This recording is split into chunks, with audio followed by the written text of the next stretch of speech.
추미애 당대표의 속회선언으로 더불어민주당 제194차 최고위원회를 속개하겠습니다. 네, 제194차 최고위원회의를 속개합니다.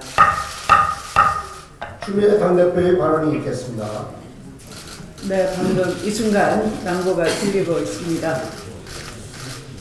정의용 안보실장을 당장으로 한 방미 특사단이 트럼프 대통령과 만나고 또 트럼프 대통령에 대해서 북한 김정은 위원장은 북한에 초청할 것이며 트럼프 대통령을 북한으로 초청할 것이며 핵과 미사일을 도발을 중단하겠다라는 소식도 들리고 있습니다. 이렇게 남북 관계가 문재인 대통령의 대북 특사 파견으로 물꼬가 트이면서 그 기조를 이어서 대미 특사단도 한반도 평화를 위한 낭보를 가지고 올 것으로 기대가 됩니다. 평화의 한반도, 전 세계가 주목하는 가운데 우리 모든 국민의 영혼입니다. 여야 모두 일치된 목소리를 내서 평화의 기틀을 확고하게 다잡아 나가야 하겠습니다. 오늘은 평창 동계 패럴림픽이 개막되는 날입니다. 평창 동계 올림픽에 이어 패럴림픽 또한 역대 최대 규모인 49개국 570여 명의 선수가 참여합니다. 이번에도 남북 선수단이 함께 참여해 한껏 구조된 평화 분위기를 이어갈 것입니다. 대개 패럴림픽은 조용히 막을 내리는 경우가 많지만 평창 패럴림픽은 벌써부터 뜨거운 관심으로 기대 이상의 열풍을 이어가고 있습니다.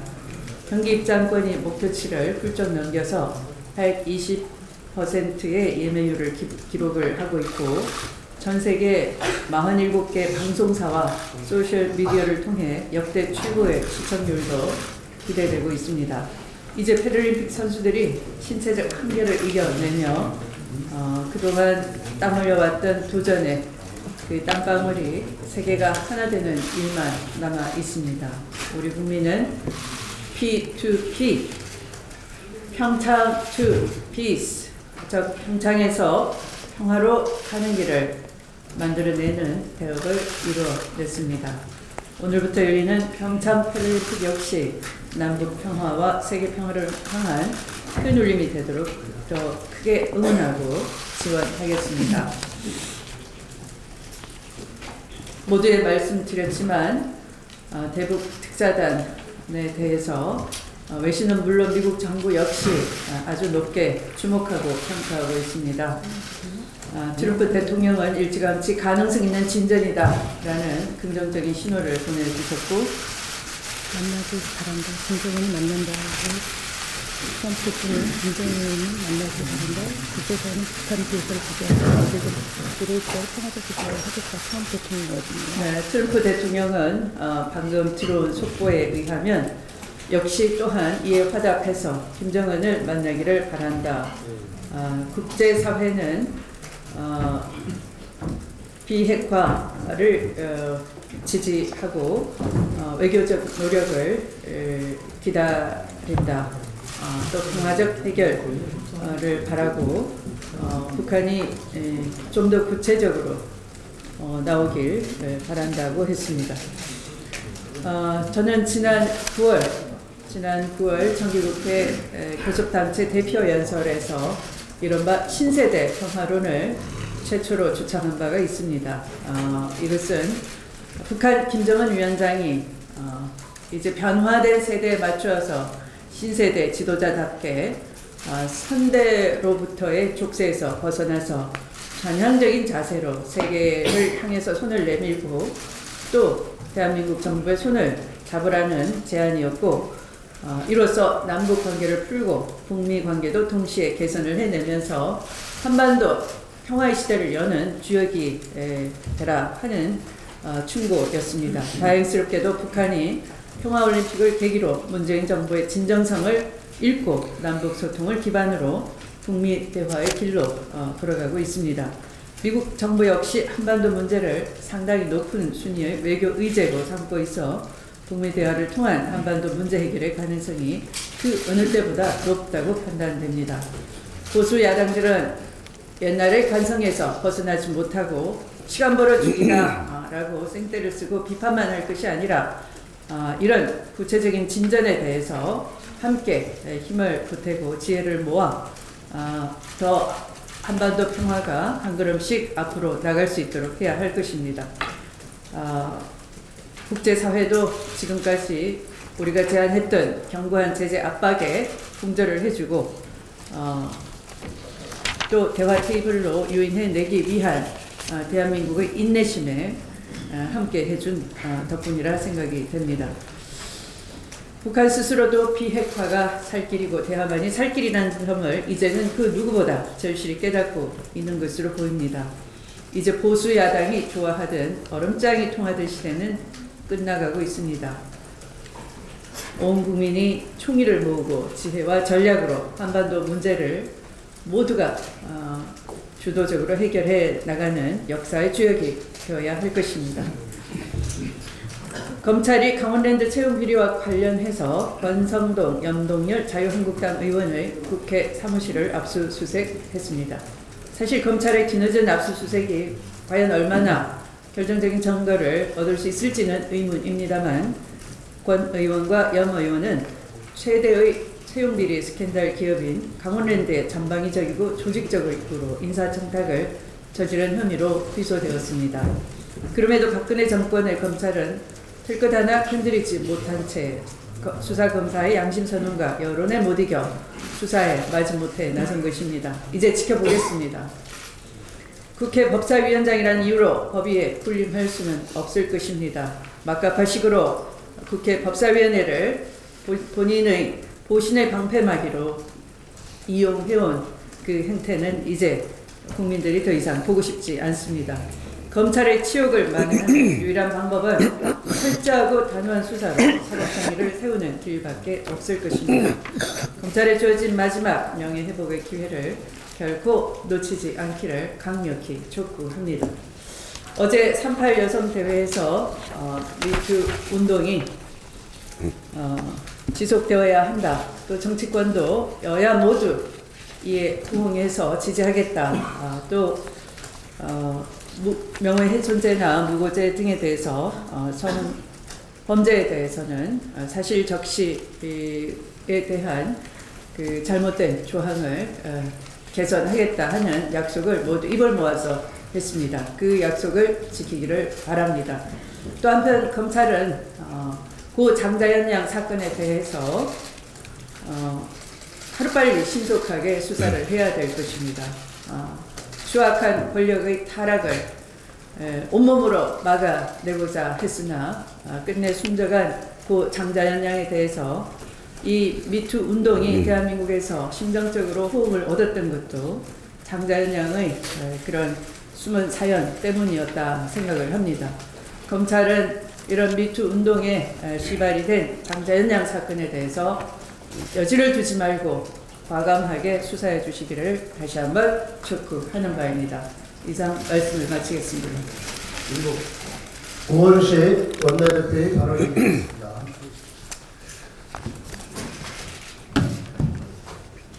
박근혜 전 대통령에 대한 탄핵 결정이 내일로 1년째를 맞이합니다. 탄핵은 분명 우리 헌정사의 불행입니다만 동시에 부패한 권력의 국정농단으로 빚어진 국가적 위기를 극복하기 위한 국민적 헌법적 차원의 결단이었습니다. 특히 새로운 대한민국을 바라며 촛불광장에서 하나된 위대한 국민들의 의지가 민주적 가치를 기반한 법과 제도를 통해 실현됨으로써 우리 사회는 초유의 국가적 위기를 질서 있게 수습했습니다. 이로써 권력을 손에 쥐고 민주주의를 파괴하려는 그 어떤 시도에도 대한민국의 민주주의는 굳건하며 혼란을 수습한 뒤에 오히려 대한민국은 더욱 새롭게 도약할 수 있다는 저력을 세계 모두에게 보여주었습니다. 이 자리를 빌어 무너져가던 나라의 기틀을 다시 바로 세우고 새로운 나라로 나아가기 위한 문을 활짝 열어주신 국민 여러분께 진심으로 감사하다는 인사드립니다. 사회 곳곳에 변화와 개혁의 새바람을 불어넣고 희망의 싹을 심어왔던 문재인 정부도 내일 출범 10개월째를 맞이합니다. 정권 교체를 만들어낸 국민들이 바라는 자유롭고 정의로운 사회, 구체적인 삶의 변화를 만들어내기 위해 민주주의 질서 회복을 위한 개혁, 소득주도 성장의 기반 마련 등 그간 많은 변화를 만들어냈습니다. 무엇보다 국민들은 한반도를 휘감던 전쟁의 그림자를 몰아내고 평화를 향한 큰 물줄기를 만들어낸 문재인 정부에 대해 어느 때보다 갈채를 보내고 있습니다. 든든한 한미동맹, 굳건한 다자외교 틀 속에서 우리 정부의 일관된 한반도 평화 원칙의 결실이 나타나고 있는 것입니다. 남북 간의 비핵화를 포함한 6개항의 합의를 했고 오늘 정의용 안보실장과 서훈 국정원장이 트럼프 미국 대통령을 면담했습니다. 김정은 위원장은 핵미사일 실험을 중단하고 트럼프 대통령을 초청한 것으로 알려지고 있습니다. 한반도 평화 정착에 있어서 중대한 국면입니다. 트럼프 대통령은 김정은 위원장을 만나길 원한다. 국제사회는 북한의 비핵화를 지지하고 평화적 해결을 원한다. 이런 입장에 대해 저희 더불어민주당은 트럼프 대통령의 대북 입장을 환영하고 지지합니다. 더 이상 야당도 색깔론으로 평화 파괴자의 역할을 할 것이 아니라 남북, 북미의 도도한 평화의 흐름에 동참할 것을 요청드립니다. 한반도와 전 세계의 평화 화합을 위한 또 다른 축제인 평창 패럴림픽도 오늘 개막됩니다. 이번에도 24명의 북한 선수단이 참가하는데 특히 북한이 동계올림픽에 처음 참가하는 것이라 더욱 의미가 깊다고 생각합니다. 그제 선수촌 입촌식에서 북한의 김문철 선수단장이 뜨거운 동포애로 인사를 한다고 말했는데 저희 역시 뜨거운 형제애로 북한 선수단을 적극 환영합니다. 평창 동계올림픽에서 시작된 평화의 물결이 패럴림픽을 통해 더욱 커져서 영구적인 한반도 평화체제라는 거대한 바다로 나아가길 원합니다. 정부와 더불어민주당은 평창 동계올림픽처럼 이번 패럴림픽 역시 역대 최고의 대회로 기록될 수 있도록 물심양면으로 적극 지원하겠습니다. 탄핵 결정 1년을 즈음해서 개헌에 대해서도 한 말씀 드리겠습니다. 개헌은 촛불혁명의 제도적 완결이자 새로운 시대로 나아가기 위한 필수적 징검다리입니다. 구체적인 국민의 삶을 지탱할 기본권 강화, 책임정치의 견제, 균형의 원리를 살릴 권력구조, 국가균형 발전과 지속가능한 성장을 위한 지방분권 등이 바로 그것입니다. 그런데 탄핵 이후 1년 동안 개헌 논의를 마무리 짓지 못한 것은 우리 국회의 직무유기이자 국민의 염원을 외면하는 처사입니다. 특히 대선 이전만 해도 조속히 개헌을 추진하자고 주장했던 자유한국당이 연일 개헌 지연 및 무산 전술을 쓰고 있는 것은 매우 유감스럽습니다. 다시 한번 묻습니다. 더불어민주당은 대통령제를 중심으로 한 분권과 협치를 강화하는 정부 형태를 당론으로 정했습니다. 자유한국당의 정부 형태는 무엇인지 밝혀주십시오. 내각제입니까? 이원집정제입니까? 다시 한번 강조합니다만 13일에 예정된 국민헌법 자문특위의 개헌안 발표 이전에 최소한 개헌 시기와 정부 형태 등 필수적인 사안에 대한 합의가 있어야 합니다. 더 이상 늦출 이유도 여유도 없습니다. 1년 전 광장에서 변화와 개혁을 염원하며 새로운 세상을 꿈꾼 국민들의 바람을 정치권이 더 이상 외면해서는 안 됩니다. 어제 저와 우리 당 한국 GM대책특위는 군산에서 현장 간담회를 가졌습니다. 노조, 지역 경제계, 협력업체 등 많은 관계자분들을 만나 허심탄회하게 이야기를 했습니다. 특히 GM의 신차 배정 기일이 얼마 남지 않은 상황에서 GM 사태 해결에 가시적 진전이 없는 것 같아 많은 분들이 걱정하고 계십니다. 마침 정부가 GM 사태로 위기에 처한 군산 지역 등에 약 2,400억 원의 긴급 자금을 지원하는 등 가용 가능한 수단을 총동원하고 있습니다. 또한 어제 베리앵글 GM 사장이 방한해서 정부와 산업은행 관계자 등을 만나 협의에 들어간 만큼 실사 착수를 위해서도 더욱 속도를 내야 할 것입니다. GM 사태는 수많은 노동자와 지역경제, 나아가 우리나라의 자동차 산업의 미래와도 직결된 만큼 매우 신중히 접근하고 반드시 해결해야 합니다. 하지만 안타깝게도 어제 자유한국당과 바른미래당이 국정조사를 요구하고 나왔습니다. 우리 정부는 이제 겨우 GM과 경영 정상화를 위해 3대 원칙에 합의했고 반드시 필요한 실사는 여전히 협의 중에 있습니다. GM은 우리 정부와 게임을 하듯 자신들의 이익을 극대화하기 위한 전략에 골몰하고 있습니다. 이 시점에서 국정조사가 이 사태 해결에 어떤 도움이 될지에 대해서 냉정한 판단이 필요하나 과연 두 야당의 요구가 그런 합리적 판단하에 내려진 결정인지 의구심을 감출 수 없습니다. GM과 어려운 협상을 해야 할 정부를 국회 답변에 몰두하게 만드는 것이 맞는지 살펴보시기 바랍니다. 자칫 국정조사를 통해 우리 정부를 흔들어서 GM에게 어떤 빌미를 주게 될지 이것도 고려돼야 합니다. 두 당이 국익에 대한 고려를 제대로 하고 있는 것인지 묻지 않을 수 없습니다. 혹시 이런 고려 없이 GM 사태를 정쟁 대상으로 삼는다면, 그리고 혹시 정부 흔들기를 위해서 국정조사를 요구하고 있는 것이라면 정부 여당은 단호하게 반대하겠습니다. 오히려 야당이 지금 해야 할 일은 2월 국회에서 처리하지 못한 물관리 1호나 상가임대차 보호법, 가맹사업법, 그리고 여성의 권리 강화법 등 시급한 민생 법안 심사임을 잊지 말아야 할 것입니다. 이상입니다. 안규배 최고위원의 발언이 있겠습니다. 북한 김정은이 미 트럼프 대통령을 초청했다는 소식이 전해지면서 한반도情勢가 분바람을 타고 격변하고 있습니다. 문재인 정부와 더불어민주당은 평화를 향한 1년만으로 국민과 호흡하고 미국을 비롯한 국제사회의 협력을 이끌어냈고 평창올림픽을 계기로 발전시켜 왔습니다. 대북 특사의 성과는 그 결정판이었습니다. 문재인 정부는 불과 2달 만에 2기를 기회로 승화시켰습니다. 오늘의 평화 부지기는 갑작스럽게 온 것이 아닙니다. 정부는 작년 7월 발표한 베를린 구상을 착실히 실천해 나가고 있습니다. 평창올림픽 북한 선수단 참가와 적대행위 중단, 남북 대화 재개, 베를린 구상 중 4대 실천 과제의 시간입니다. 베를린 구상을 통해 제시한 원칙과 제안이 이상에 불과하다는 비판이 있었지만 문재인 정부와 더불어민주당은 전략적 인내와 노력으로 차츰 결실을 맺고 있습니다. 역사적 성과에 우리 국민들과 국제사회 모두가 박수를 보내고 있습니다.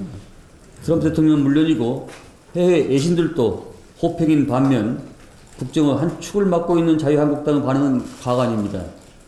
지난 시절 국정농단의 반성은커녕 막무가내 발목 잡기만을 계속하더니 이제는 남북 대화마저 해방을 놓고 있는 실정입니다. 보기 드문 성과를 두고 대북 대화 구골 정책이라느니 이적 행위라느니 하는 수준 낮은 말을 하더니 4월 말로 남북 정상회담 일정을 잡은 것을 지방선거용이라는 평가절하하기에 애쓰고 있습니다. 이것은 책임있는 공당으로서의 자세가 아닙니다. 자유한국당은 한반도 위기를 키운 것이 지난 10년 동안 자유한국당 정권이라는 것을 잊지 말아야 할 것입니다. 통일은 대박이라고 말하면서 대책 없는 전략으로 김대중 노무현 정부가 어렵게 진전시켰던 한반도 평화 시계를 되돌렸습니다. 이명박 박근혜 정권을 거치며 우리는 대북 전략의 주도권을 잃었고 견제 없이 폭주하는 북한을 지켜만 봐야 했습니다. 이번 대북 특사의 성과는 이토록 척박한 환경을 딛고 거둔 커다란 결실입니다. 한반도 평화 정책을 위해 아직 갈 길이 멉니다. 우리는 북한의 비핵화를 위해 국제사회의 협조와 이해를 구하는 동시에 북한의 동참을 이끌어내야 할 숙제를 안고 있습니다. 한반도 비핵화와 평화를 향해 나가고 있는 지금 우리 모두가 합심 협력해서 천재이루의 기회를 살려나가야 할 것입니다. 두 사람이 마음을 합치면은 그 예리한 세부치도 끊는다는 말이 있습니다. 지금은 평화를 위해 마음을 같이 할 때입니다. 자유한국당은 반대를 위한 반대가 아니라 건설적 대안을 제시하며 현 정부의 대북 정책에 협조해야 할 것입니다. 자유한국당은 안보에는 여야가 없다는 이 말을 정가의 보도처럼 사용했기 때문에 그 말을 되새기길 바랍니다. 이제라도 자유한국당은 남북관계가 조속히 정상화될 수 있도록 우리 정부의 적극적 대북 정책에 협력할 것을 촉구하는 바입니다. 이상입니다.